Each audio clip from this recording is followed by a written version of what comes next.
Welcome to Shower Talk with Allie, where no topic is off limit.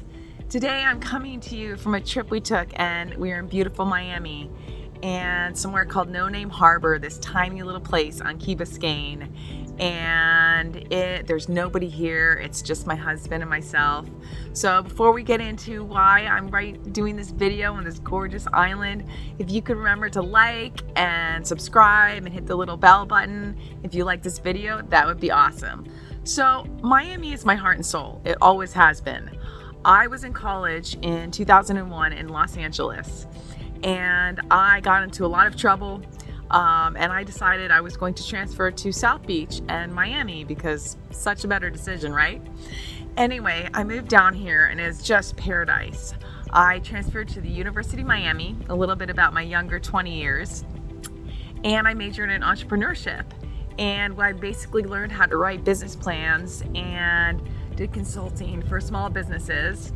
And on the weekends, I was a beach bum girl. I wore beach dresses and flip-flops. I went to every tiki hut bar I could find.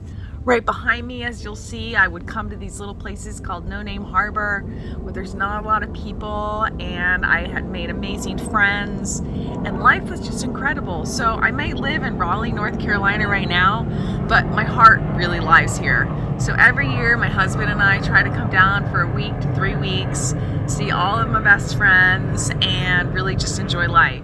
It makes me think about the appreciation of the small little things. When people say appreciate the small things, right? Of course, it's kind of like this age-old cliche saying that kind of gets lost in the mix, and you don't really stop to think about those small moments anymore. You know you should, but you don't. But for me, with the spinal cord injury, I don't have that ability. With all of my medical challenges I deal with, I literally have to take every day as it comes. I mean, a urinary tract infection could kill me in 24 hours by going septic. I know I'm going a little dark right there, but case in point. So, Aaron and I, my husband, just taking a few hours today to have a beautiful day and just literally looking at the water. When I sit there and I look at the ocean, or if you love waterfalls, or you love museums, you love art, take an hour on the weekend and just go do that. So getting back to my life in Miami. So I moved to Miami in around 2002-03, broke my neck in 2010. So I had plenty of time to get in trouble and live life and have fun. And after I graduated college, I really wandered for a long time. And I've talked to you guys about this before, addiction. I got addicted to cocaine, very serious issue. And I kind of blew up my life living in Miami in this gorgeous place. How could you do that? But I did anyway. And so I had to kind of take a pause and a reset. And I moved to Atlanta with my brothers, kind of to detox my life. And I came back to Miami in 2004, about 6 months after, I kind of admitted to my family, listen, I have a problem. Addiction is real, but you can overcome anything. And I got a job with a nonprofit at the time called Generation Engage. And they were a small nonprofit organization focused on getting young people active in the political process. And it was pretty cool because I was asked to be the executive director and open up the business from scratch, which was great because it definitely catered to my major. And so I got to meet politicians and congressmen and senators and host these great events where they would come and talk to young people, specifically kids that were from the Miami-Dade College, community college system. And I would, give them hope and inspire them to really try and change the world. And I definitely got jaded after a while, but it was such a great experience because the organization was national. And we would host events with national leaders and Colin Powell. And we do these video conferences. And you have to remember, back in 2008, video conferences were very new. We didn't just have Zoom, and we couldn't just do a quick video. So the technical challenges were a nightmare. But it taught me, I grew up. And I had to wake up every day, and I had to be responsible for fundraising and organizing events and public speaking and getting to know how to liaise with congressmen and senators and local legislator. It was such a great experience for me. But as you know, there's being quirky with my dark sense of personality and dark sense of humor. There was another side of me too. So I had my super professional side and my weird suits, and I would dress up, and it was great. But I had my wild side, so I would rock it out in the clubs, but particularly the 80s rock bars and the Irish pubs on the weekends and flip-flops. And I was like two different people, but I had such a great group of friends, and I had friends that were intellectual, and my party friends and my beach friends. And I think that's a lot of what life's about. I grew up in boarding school since I was 10, and moving every 2 years my whole life around the country until I really stayed put in Miami. So it kind of taught me to be like a chameleon in life, being able to dress up or dress down and hang out with so many different types of people. So back to my 20s. So I'm working in politics, but I started to get a little jaded, and I wanted to be able to make a bigger difference. So I quit my job in politics and started to learn to become a day trader. And I moved to the Bahamas, as I've mentioned before, back home where I grew up, and I broke my neck, 9 months later, things happen. But after that, I moved back to Miami again in 2010 for about 3 years until I moved to China for spinal surgery that I had back then.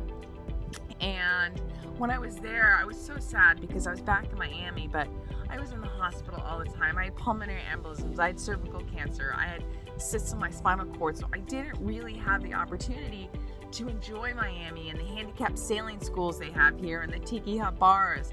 I kind of became like a recluse and a shut-in. And so, whenever you're going through something, whether you're a newly injured spinal cord patient, or you're suffering from depression, or you find out you have any kind of medical condition, it can be so easy to slip into that mode of depression and not wanting to go out. And I literally just shut myself in, and that broke my heart because I basically wasted, in my opinion, 2 years in Miami where I could have been out and figuring out how to do adaptive sailing and you name it.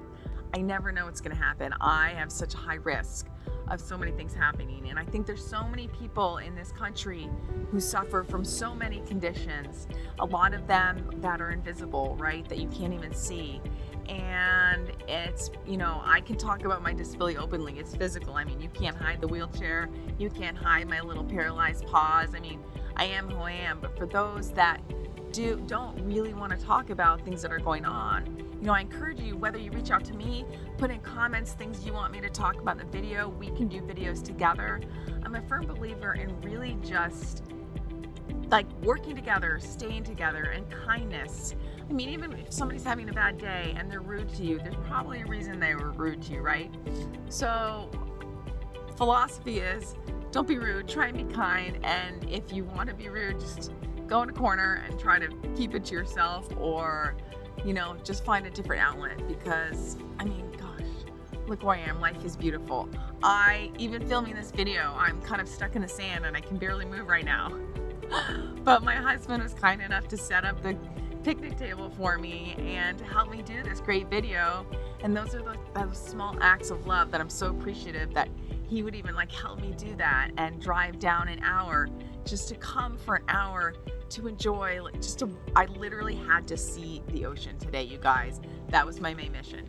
So now that here comes my husband in the video. Hi, honey. Hello, everyone. What do you think about where we are right now? Well, we are absolutely in a paradise right now. And this is my love, who helps me in so many areas. I mean, he's the kind of guy, I was just talking about those small acts of kindness. Hi. Where, when I would go to bed at night to make sure my feet aren't on the mattress so I don't get pressure sores, or making sure that, Yes, Allie is the princess in the pea. And I am. You have to make sure the sheet is so flat under my butt, otherwise I get a pressure sore and you look at me, and you do that for me, honey. Yeah, we want to make sure that when we wake up, we don't have any issues, and we continue on our day and come to a paradise like we are today. And it's small moments, marriage, no matter what you're going through marriage can be hard, whether you have a spinal cord injury or not, but it's finding those small moments together that you can kind of get through anything, even if you have only 5 minutes in your day. We haven't seen each other. We rarely see each other during the weekdays because we're working so crazy hard. So taking a week together once a year, or, that makes all the difference. All right, so you got a little bit to understanding about what my young 20s were like, why I moved to Miami, how I moved to Miami. Some of my philosophy is about kindness and taking those small moments of your day. So if you did like this video, please don't forget to like it and subscribe and ring that little bell so you can get the notifications Also, I write all the time on quirkyquad.com, so don't forget to check that out. And I will catch you guys on the flip side. Have a great one. Bye.